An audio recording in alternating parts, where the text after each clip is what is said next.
La policía suiza está con una enorme curiosidad. Y es que alguien empezó a arrojar al inodoro de 3 restaurantes en Ginebra billetes y billetes y billetes, billetes de 500 euros.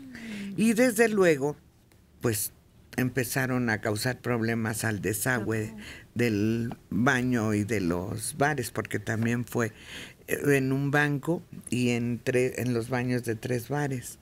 Entonces ahora la policía está investigando quién se está tratando de deshacer de ese dinero por ese medio, porque seguramente es dinero que se obtuvo ilegalmente y como no lo pueden utilizar por las normas que deben de tener en Suiza para comprobar los ingresos o el origen de ciertas cantidades, pues pensaron que la mejor manera era mandarlo por el desagüe y que ahí se iba a perder, pero no, pues alguien se dio cuenta.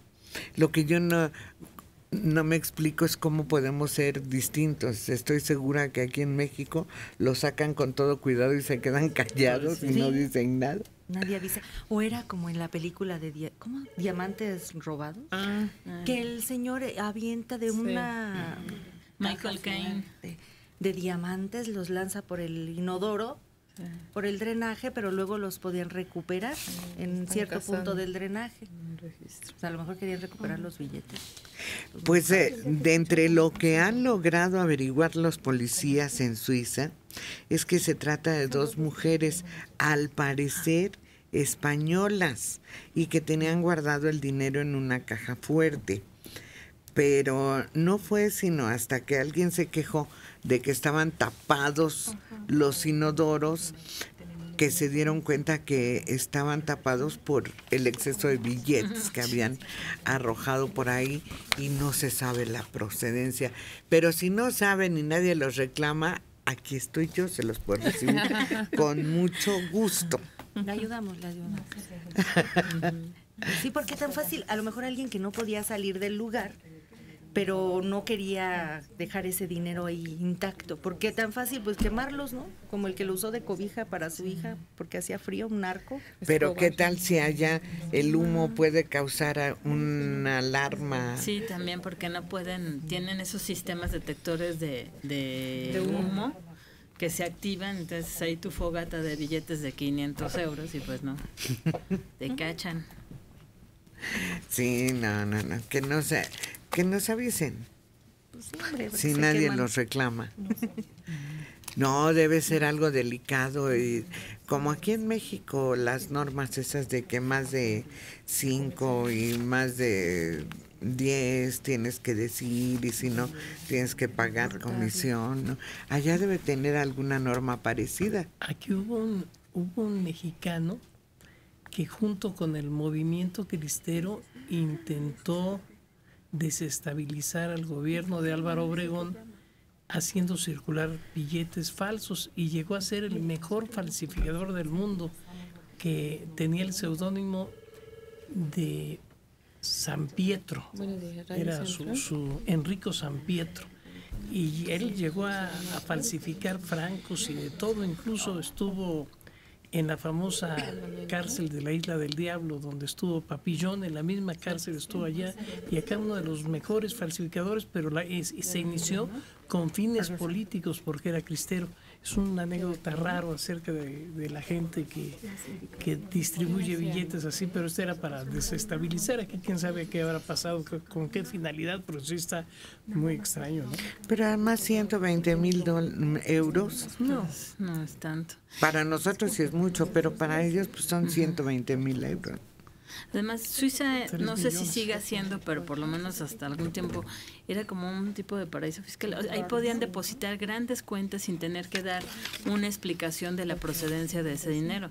Eran 2 lugares a donde se supone todos los que tenían mucho dinero, sobre todo obtenido de forma ilícita o sin una explicación clara que se pudiera dar a conocer, eran o Suiza, los bancos suizos, o la otra eran las Islas Caimán.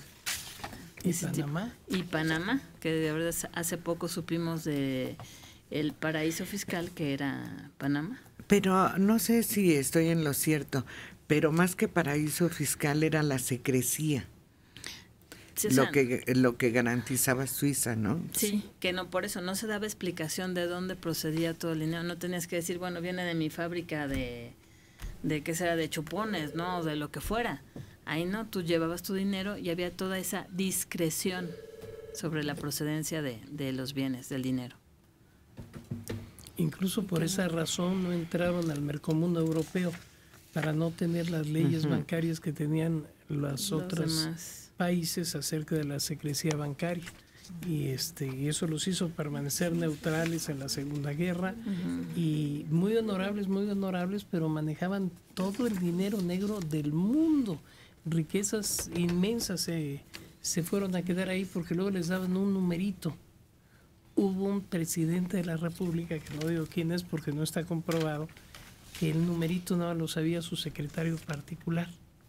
Y cuando murió este presidente pasó a la historia como muy honesto y el secretario particular como un hombre muy rico. Entonces, esa era la idea, nada más era un solo número y con ese número podía uno sacar el dinero. Los suizos famosos.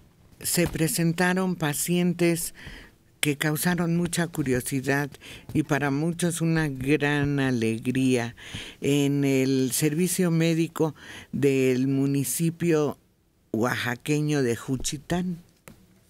Fueron 1, 2, 3, 4, 5, 6 los que acudieron ayer al servicio médico, acompañados, desde luego. El más querido fue un sobreviviente del sismo del 7 de septiembre con el nombre de Canelo Álvarez, solo que es un perrito. Un perrito que tiene ese nombre y que quedó entre los escombros. Nada más se veía la cadena de donde estaba, pero gracias a que su dueño, Miguel Rasgado, se puso a levantar todo lo que estaba encima de el Canelo, se salvó y lo llevó ahí porque no había dónde más acudir, que los atendieran, porque la Chiquis, el Bumbi, Larry, el Canelo Álvarez, el Capitán y el Kaiser quedaron muy golpeados después del sismo y pues no hay dónde llevarlos en este momento y tienen algunas pequeñas heridas, pero que se pueden convertir en algo serio, chipotes, las patitas lastimadas, están llorosos, temblorosos, con la lengüita colgando por la humedad del clima de 40 grados, tristes. Entonces dijeron, pues, ¿qué hacemos? Pues los llevaron al centro médico y bueno, fue tan curiosa la preocupación de estos dueños de mascotas que los médicos de ahí del hospital buscaron una veterinaria para que les ayudaran a atender a estas pequeñas víctimas del sismo. Por eso están pidiendo que se considere para ellos también mandar croquetas entre las donaciones, porque pensamos mucho pues sí en el humano, pero para ellos está muy limitado el alimento ahorita y es indispensable la croqueta porque es más efectiva y más ¿Sabes higiénica? cuál es el problema? Que muchos perritos están acostumbrados a la comida, a su arroz, sus tortillas remojadas y no, a una mascota no se le puede cambiar el alimento de un día para otro. Se les tiene que ir cambiando, ¿verdad? Pues en el caso de los perritos que están acostumbrados a croquetas se dice que les da diarrea mecánica si les cambias de una marca o de un tipo a otra de un día para otro. Entonces poco a poco a su taza, por ejemplo, le vas poniendo un cuartito, luego media taza y luego ya completa. Pero yo creo, no sé si en estos casos pues es una situación desesperada y coman lo que sea. A mí, en mi experiencia, una vez un perro callejero que vi que rescataron unas personas, le llevaron comida, croquetas, y se veía flaquísimo, de verdad hambriento, terrible, y no se las comió. No se las Antes comen. muerte que sencillo. Sí, creo que sí. Creo que ellos son más prudentes que nosotros en lo que tienen que comer. Y ya con hambre. O les das, por ejemplo, estás en un puesto de tortas, de esas tortas que son muy baratas y que son unas tortas muy grandes, y les quieres dar un cachito de jamón y no se lo comen. Eso es una cochinada para ellos. Sí, Ahí en Juchitán antes era célebre porque ahí nació uno de nuestros grandes escritores, ¿no? Andrés Enestrosa era juchiteco, presidente de la Academia Mexicana de la Lengua. Cuentan que una vez Enestrosa y Salvador Novo salían de la cantina La Guadalupana y Salvador Novo ostensiblemente era homosexual, Andrés Enestrosa no, pero debido a la situación en la que salían de la cantina iban del brazo, y un borrachito que entraba se le queda viendo a los dos y les dice par de etcétera, hijos de quién sabe qué, las tres cosas. Y entonces Novo se espanta y le dice a Enestrosa, maestro, dice, ¿oyó lo que nos dijeron? Dice, sí, y con usted le atinó a las tres el comensal. O sea que Bueno, pues así salían. así sabía. Era uno de los... Él fue presidente de la Academia Mexicana de la Lengua a pesar de que fue su tercer lengua. Él habló zapoteco, guave y después español. Decía él, yo mamé el zapoteco en el seno derecho de mi madre, el guave en el seno izquierdo de mi madre y el español en otros senos. Decía el joven. así Enestrosa, Para resumir. de don Andrés. En Cuatro Ciénegas, Coahuila, el niño de 12 años, integrante de una familia de esa localidad, se acercó a su mamá y le dijo, oye mamá, ¿qué se sentirá ahorcarse? Tras observar ese hecho en un programa de televisión. Entonces la señora y su esposo se pusieron de acuerdo y platicaron con el niño y le dijeron que sacara esa idea de su cabeza, que eso no era algo bueno, que le iba a hacer daño. Sin embargo, horas después, el servicio de emergencias recibió un llamado que se había encontrado a un menor de edad colgado en el interior de su domicilio, en la colonia Benito Juárez del municipio de Cuatro Ciénegas.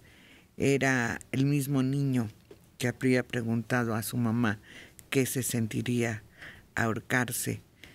12 años, se quitó la vida y quería saber qué se sentía.